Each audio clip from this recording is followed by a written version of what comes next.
Mughal history in Hindi में सबसे पहले नाम आता है बाबर का। बाबर ने भारत में मुग़ल साम्राज्य की स्थापना की थी और वह पहला मुग़ल सम्राट था। बाबर ने 1526 में हुए पानीपत युद्ध में लोदी वंश को हराकर भारत में मुग़ल साम्राज्य स्थापित किया था। इसी युद्ध के बाद दिल्ली सल्तनत में का भी अंत किया गया था और बाबर ने दिल्ली और आगरा पर कब्जा कर लिया था।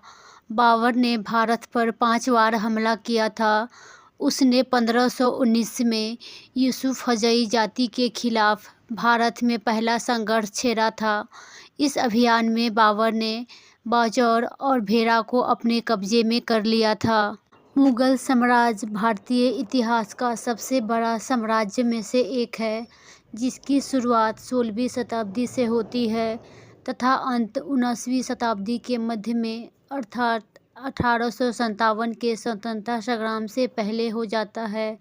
इस साम्राज्य की गद्दी कुल 19 सम्राटों ने संभाली थी।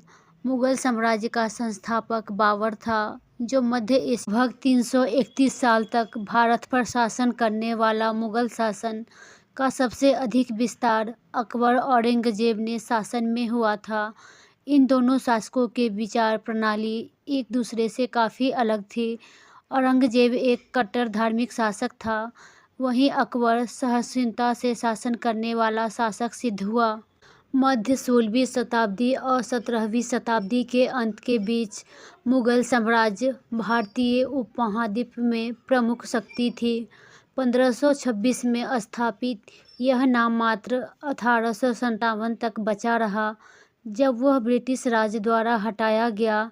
यह राजवंश कभी कभी तिमुरिड राजवंश के नाम से जाना जाता है, क्योंकि बाबर तैमूर का वंशज था। कहानी अच्छी लगी हो तो लाइक, शेयर एंड चैनल को सब्सक्राइब करें।